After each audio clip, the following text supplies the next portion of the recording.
Business en bagnole. Alors après, il y a des gens qui sont pas sauvables, hein, et je me rappelle, si tu me suis depuis longtemps sur Business en bagnole, de m'être pris la tête sur un épisode, de me dire, voilà, est-ce qu'il faut forcément sauver les gens? Est-ce qu'il faut essayer de sauver tout le monde, de raccrocher tout le monde au bateau, de dire, mais si c'est possible, non, mais non, euh, euh, tu vois, d'aller chercher vraiment les gens qui ne veulent pas voir, ou qui sont pas capables de voir, ou qui sont trop bêtes pour voir, ou qui sont trop, je sais pas moi, trop avec d'autres convictions pour voir. Est-ce qu'il faut les raccrocher ces gens-là, ou est-ce que il faut plutôt laisser tomber? Au début, j'étais plutôt en mode on essaye de sauver tout le monde et de montrer à tout le monde, tu vois, à quel point on peut faire des choses. Et puis, en fait, j'ai complètement lâché cette affaire-là, et je pense qu'il faut sauver les gens qui veulent être sauvés, qui sont sauvables entre guillemets. Alors attention, hein. Je sais que ça peut faire bizarre quand je dis ça, mais les gens qui sont capables de voir ce que toi tu vois, parce que regarde, il y a un truc que j'ai screenshoté. Je veux dire, je suis pas en train de dire que je suis le meilleur ou qu'on est les meilleurs dans la team et que les autres sont des cons. C'est pas ça que je suis en train de dire. Et c'est difficile d'exprimer ce que je veux te dire sans avoir l'air de dire ça. Mais tu vois, sur une de mes publications sur Facebook, je l'ai screenshoté. Tu vois, j'ai quelqu'un qui m'a dit, donc je parlais de bourse, etc., à quel point c'était bien. Il y a un mec qui me dit, quand tu vas dormir éternellement, c'est là que tu auras tout perdu, sale con. On ne va pas t'enterrer avec l'argent, vous avez gâté la société, l'humain n'est plus au centre, shame on you. Bon, qu'est-ce que tu veux faire? J'en sais rien, moi. C'est quoi cette personne? C'est un gilet jaune? C'est un mec, il est à fond sur l'écologie? C'est un gars, il a perdu son argent? C'est un SDF? J'en sais rien, tu vois. Et avant, tu vois, j'aurais répondu, ou même prenant, là c'est un exemple réseaux sociaux, c'est un truc à la con, hein, mais prends la même chose dans la vraie vie, tu vois. J'aurais répondu, j'aurais essayé de dire, mais non, mais pourquoi? Regarde, l'argent c'est pas forcément mal, l'argent c'est pas forcément sale, tu peux faire des super belles choses avec l'argent.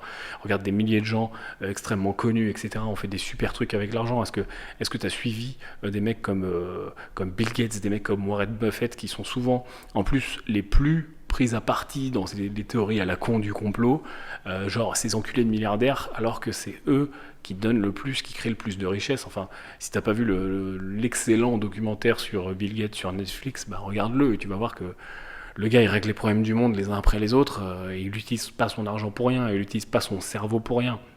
Il a beau être milliardaire, c'est pas parce qu'il est milliardaire qu'il est sale, c'est pas parce qu'il est milliardaire que c'est un putain de diable, tu vois, qui va implanter des puces dans les gens. Alors là, après, on va même pas parler des complotistes parce que ils sont là, on est en niveau négatif de QI. Mais ce que je veux dire, c'est que les gens qui sont intimement convaincus du contraire. Eh bien, parfois, il vaut mieux let it go, tu vois, il vaut mieux laisser faire. Et puis, ok, eh ben, tant mieux. Oui, l'argent c'est sale, c'est pas bien. Bah, toi, fais ton truc dans la forêt, et puis moi, je vais continuer à faire mon truc d'investissement et d'accompagnement des gens, etc. Donc, ça, il faut en être capable. Et c'est facile avec un pecno sur internet que tu n'as jamais vu, mais c'est difficile avec quelqu'un de ta famille, c'est difficile avec ta mère, c'est difficile avec ta sœur, tu vois. Tu vas pas lui dire va mourir, tu vois, t'es obligé d'arrondir un peu les angles. Mais parfois, en fait, il faut prendre sur toi, calmer l'ego et puis dire, voilà, enfin rien dire en fait. Argumenter, ça sert à rien finalement. Je te jure, ça sert dans une discussion avec quelqu'un qui est capable d'écouter, ou au moins qui a l'ouverture d'esprit pour être disponible pour écouter. Et il y a beaucoup de gens qui ne le sont pas. Et on se fait beaucoup de mal, nous, investisseurs, et encore plus d'ailleurs quand je commençais. Maintenant, ça va, je m'en fous un peu. Mais je sais que pour beaucoup d'entre nous, toi qui m'écoutes, c'est des problèmes qui reviennent souvent.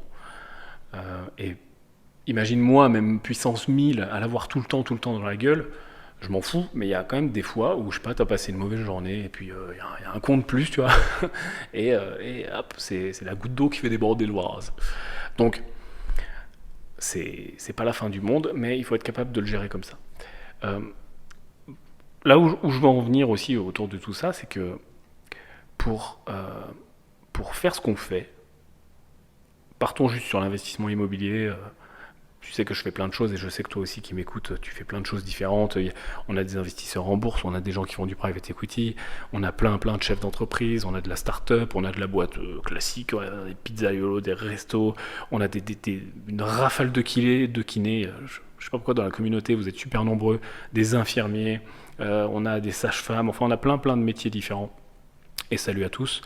Et pour tous ces métiers-là, et pour tous ces gens qui veulent amener leur vie au-delà, ben souvent ça va commencer par l'immobilier, ou ça va commencer par le trading pour certains, ça va commencer par monter sa boîte. Et ça demande vraiment d'être consistant. Et le problème numéro un des gens qui se foirent, et d'ailleurs si tu es débutant, que tu es dans le début de ton parcours, écoute bien, euh, c'est la seule chose, c'est l'inconsistance.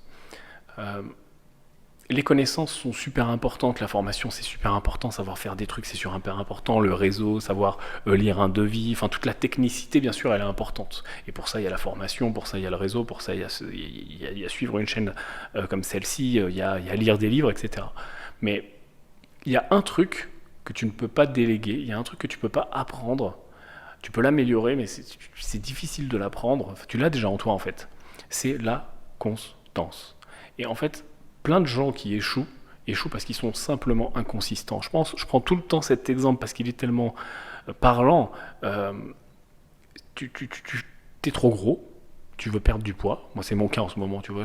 J'étais un peu dégueulasse avec le confinement parce que j'ai trop mangé, j'ai trop bu, peut-être comme toi.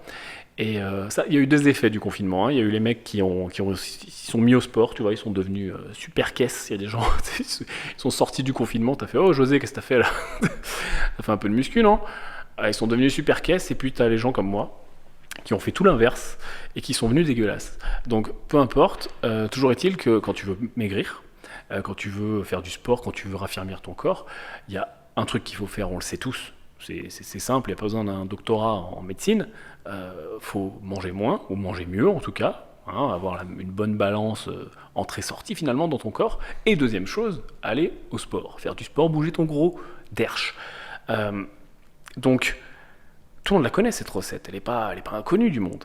Pourtant, 99% des gens qui font des régimes ou qui cherchent à maigrir, et moi le premier, sont pas constants. Donc tu fais ça au début, t'es trop chaud, tu sais, t'es là, la première semaine, putain, t'es chaud, t'as des courbatures de malade, tu manges que de la salade et tout, t'es trop chaud. Et puis au bout d'une semaine et demie, 2 semaines, tu perds ta constance, tu commences à faire un cheat meal, tu te dis ah, c'est pas grave, et puis après t'en fais un autre, et puis bon, tu retournes au sport, et puis un jour tu vas pas au sport parce que t'es fatigué ou t'as mal quelque part, et puis tu rates 2-3 séances, et puis là, tu commences à avoir des pensées à la con, genre au point où j'en suis, tant pis, ou je recommencerai plus tard à zéro. Tiens, en fait, ton cerveau est en train de marchander avec toi-même, tu vois. C'est-à-dire que, en vrai, hein, t'as arrêté le sport 4 jours et t'as fait 2 cheat meals, bah, tu reprends où t'en es, et ma foi, oui, t'as un peu perdu de temps, mais ça va se remettre dans l'ordre, tu vois. Le corps, c'est une machine qui est bien faite. Mais non, toi, t'es en train marchander dans ton cerveau, tu vois. T'es en train de te dire, attends, ouais, mais là j'ai raté 2 jours, du coup c'est comme si je reprenais à zéro, autant prendre une semaine de repos. Ou alors tiens, là j'ai trop mangé pendant 2 jours d'affilée, trop tard, hein, advienne que pourra, maintenant je suis cramé, autant repartir comme avant et puis je reprendrai à zéro. Et t'es toujours en train de négocier comme ça.